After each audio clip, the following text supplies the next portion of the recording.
Hi everyone. I just want to share a few sentences which touched my heart when I was reading some book. So the first line is, your life is ultimately measured by your outcomes, not by your intentions.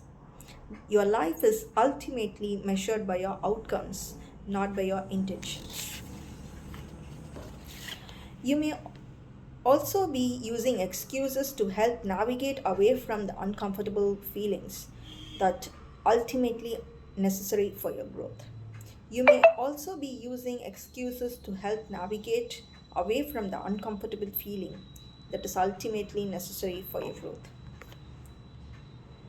Start measuring your outcomes and focus on at least doing one productive thing each day. Start quantifying your days by how many healthy, positive things you accomplished.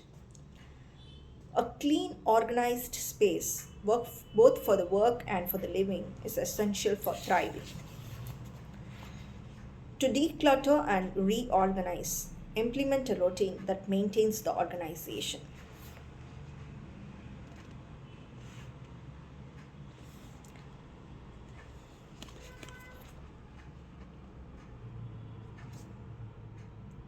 Only way to fail is to give up. And anger is the beautiful transformative emotion. Anger is trying to mobilize you to initiate action. Anger is transformative and it is often the peak state we reach before we truly change our lives.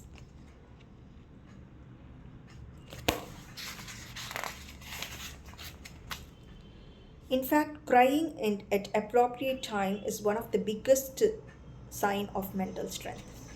In fact, crying at appropriate times is the one of the biggest sign of mental strength. Other peoples are not here to love us perfectly. They are here to teach us lessons to show us how to love them and ourselves better.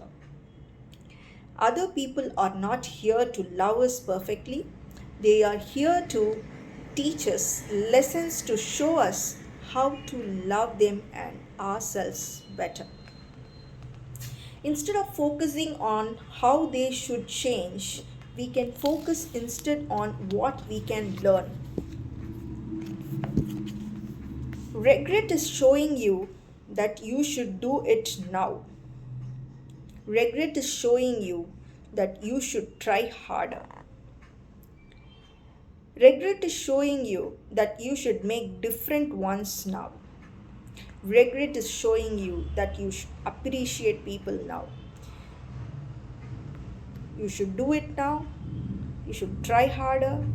You should make different ones now, and you should appreciate people now. So the regret is showing you ways how you can take it positive. Okay. Gut feeling or instinct that precedes logic, it is often correct. Your gut feeling is intelligence, it is not psychic. A little voice within is just that little. It's going to be all right. It's not as bad as you think. Everything is okay. Your gut instinct functions to make things better, whereas the imagination can make things worse. Instinct is quickly moving ourselves out of the arm's way without having to think about it. Inst- instinct, yeah. Instinct shows you where your interests, skills, and desire intersect.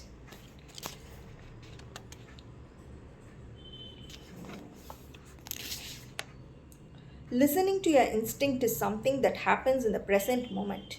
You cannot have an instinct about your future event. So, instinct is about the present event, not about the future event. The problem is that we are trying to use our intersex. The problem is that we are trying to use our instincts as a fortune telling mechanism.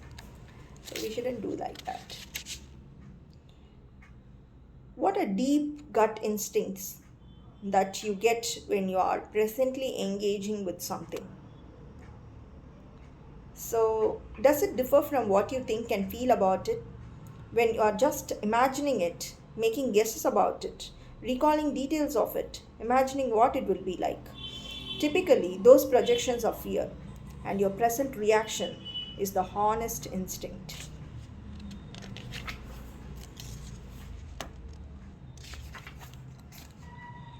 Okay.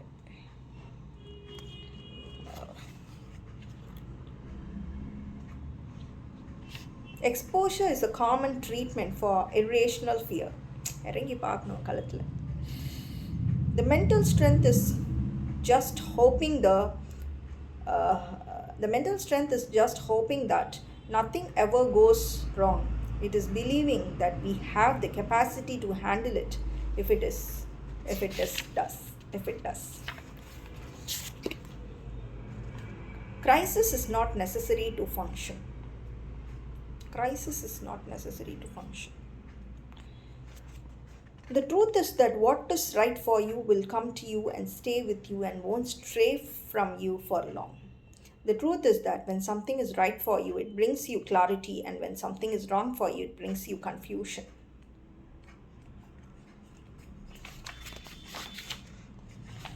The emotional health is not the experience of being perpetually calm and happy all of the time. It is the experience of allowing